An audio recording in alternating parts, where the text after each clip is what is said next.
छठा अध्याय। धूम्रलोचन वध। मैं सर्वगेश्वरी भैरव के अंग निवास करने वाली परमोत्कृष्ट पद्मावती देवी का चिंतन करती हूँ। वह नागराज के आसन पर बैठी है। नागों के फणों में सुशोभित होने वाली मणियों की विशाल माला से उनकी दहलता उद्भाषित हो रही है। सूर्य के समान उनका तेज है। तीन नेत्र उनकी शोभा बढ़ा रहे हैं। वे हाथों में माला, कुंभ, कपाल और कमल लिए हुए हैं तथा उनके मस्तक में अर्धचंद्र का मुकुट सुशोभित है। ऋषि बोले, देवी का ये कथन सुनकर दूत को बड़ा क्रोध हुआ और उसने दैत्यराज के पास जाकर सब समाचार विस्तार पूर्वक कह सुनाया। दूत की उन वचनों को सुनकर दैत्यराज कुपित हो उठा और दैत्य सेनापति धूम्रलोचन से बोला, धूम्रलोचन, तुम शीघ्र अपनी सेना साथ लेकर जाओ और उस दुष्टा के केस पकड़कर घसीटते हुए जबरदस्ती यहाँ ले आओ।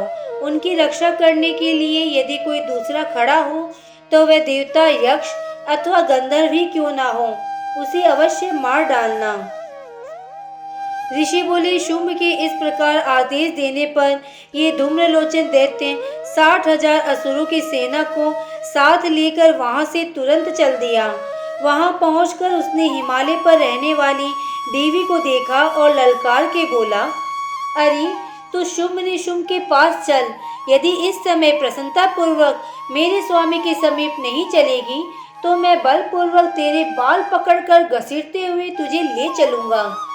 देवी बोली, तुम्हें दैत्यों के राजा ने भेजा है।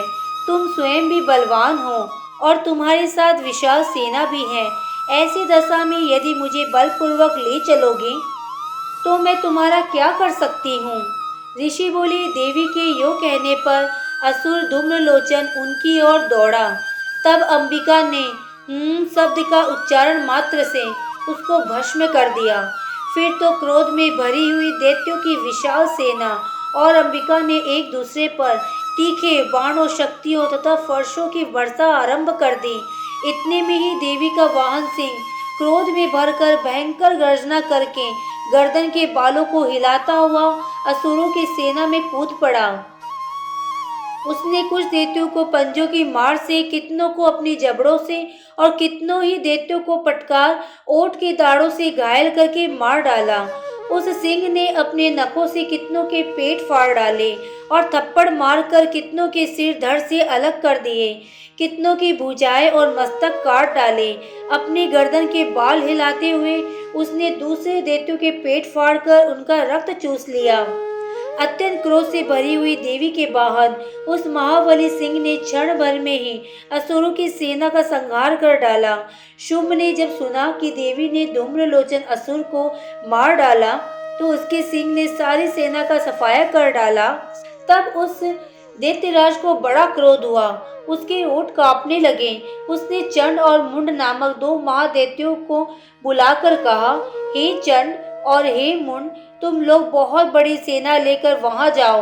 उस देवी के झोटे पकड़कर अथवा उसे बांधकर शीघ्र यहाँ ले आओ। यदि इस प्रकार उसके लाने पर संदेह हो तो युद्ध में सब प्रकार के अस्त्र शस्त्रों तथा समस्त असुरी सेना प्रयोग करके उसकी हत्या कर डालना। उस दुष्टा की हत्या होने तथा सिंह के भी मारे जाने पर उस अंबिका को बांधकर साथ लेकर शीघ्र ही लौट आना। इस प्रकार से मार्कंडेय पुराण में सार्वजनिक मनवंतर कथा के अंतर्गत देवी महात्म्य में धूम्रलोचन वध नामक छठा अध्याय पूरा हुआ। सप्तम अध्याय। चंड और मुंड का वध। मैं मातंगी देवी का ध्यान करती हूँ। वह रत्ने में सिंहासन पर बैठकर पढ़ते हुए तोते का मधुर शब्द सुन रही है। उनके शरीर का वर्ण श्याम है। वह अपना एक पैर कमल पर रखे हुए है और मस्तक पर अर्धचंद्र धारण करती है। कलाहार पुष्पों की माला धारण किए वीणा बजाती है। उनके अंग में कसी हुई चोली शोभा पा रही है। लाल रंग की साड़ी पहने हाथ में शंख का पात्र लिए हुए है। उनके मुख पर मधु का हल्का हल्का नशा जान पड़ता है और ललाट में वेदी शोभा पा रही है। ऋषि बोले, इसके बाद शुंभ की आज्ञा पाकर वे चंड मुंड आदि दैत्य चतुरांगिनी सेना के साथ अस्त्र शस्त्रों से सुसज्जित हो चल दिए। फिर गिरिराज हिमालय के स्वर्ण में ऊंची शिखर पर पहुंचकर उन्होंने सिंह पर बैठी हुई देवी को देखा।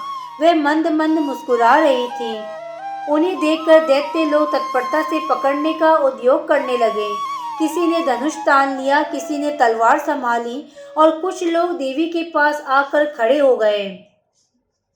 तब अंबिका ने उन शत्रुओं के प्रति बड़ा क्रोध किया। उस समय क्रोध के कारण उनका मुख काला पड़ गया, ललाट में भी भौहें टेढ़ी हो गई। वहां तुरंत विकराल मुखी काली प्रकट हुई, जो तलवार और पाश लिए हुए थी, विचित्र खड़वाक धारण किए और चीते चर्म की साड़ी पहने नर मुंडों की माला से विभूषित थी।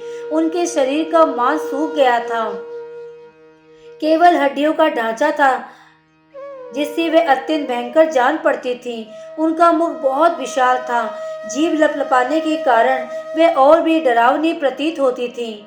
उनकी आंखें भीतर को धसी हुई और कुछ लाल थीं।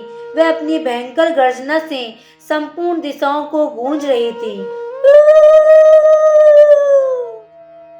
बड़े बड़े दैत्यों का वध करती हुई वह कालिका देवी बड़े वेग से दैत्यों की उस सेना पर टूट पड़ी और उन सब का भक्षण करने लगी।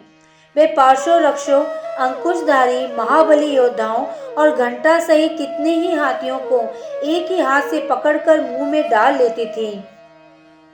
इस प्रकार घोड़ा, रथ और सारथी के साथ रथी सैनिकों को मुंह में डालकर वह उन्हें बड़े भयानक रूप से चबा डालती थी। किसी के बाल पकड़ लेती, किसी का गला दबा देती, किसी को पैरों से कुचल डालती और किसी को छाती के धक्के से गिराकर मार डालती थी। वह असुरों के छोड़े हुए बड़े बड़े अस्त्र शस्त्र मुंह से पकड़ लेती और रोष में भरकर उनको दांतों से पीस डालती थी। काली ने बलवान एवं दुरात्मा दैत्यों की सारी सेना रौंद डाली और कितनों को मार गिराया। कोई तलवार के घाट उतारे गए, कोई खड़वाक से ताड़े गए। कितने ही असुर दांतों के अग्रभाग से कुचले जाकर मृत्यु को प्राप्त हुए। इस प्रकार देवी ने असुरों की उस सारी सेना को क्षण भर में मार दिया। ये देख चंड उन अत्यंत भयानक काली देवी की ओर दौड़ा तथा महादैत्य मुंड ने भी अत्यंत भयंकर बाणों की वर्षा से तथा हजारों बार चलाए हुए चक्रों से उन भयानक नेत्रों वाली देवी को आच्छादित कर दिया। वह अनेकों चक्र देवी के मुख में समाते हुए ऐसे जान पड़े मानो सूर्य के बहुतेरे मंडल बादलों के उदर में प्रवेश कर रहे हो। तब भयंकर गर्जना करने वाली काली ने अत्यंत रोष में भरकर विकट हटास किया। उस समय उनके विकराल बदन के भीतर कठिनता से देखे जा सकने वाले दांतों की प्रभा से वे अत्यंत उज्जवल दिखाई देती थी। देवी ने बहुत बड़ी तलवार हाथ में ली और हूं का उच्चारण करके चंड पर धावा किया और उसके केस पकड़कर उसी तलवार से उसका मस्तक काट डाला। चंड को मरा देखकर मुंड भी देवी की ओर दौड़ा। तब देवी ने रोष में भरकर उसे भी तलवार से घायल करके धरती पे गिरा दिया। महापराक्रमी चंड और मुंड को मरा हुआ देख मरने से बची हुई बाकी सेना भय से व्याकुल हो चारों ओर भागने लगी। तदंतर काली ने चंड मुंड का मस्तक हाथ में ले चंडिका के पास जाकर प्रजन हटास करते हुए कहा, हे देवी, मैंने चंड और मुंड नामक इन दो महापशुओं को तुम्हें भेंट किया है। अब युद्ध में तुम शुंभ और निशुंभ का स्वयं ही वध करना।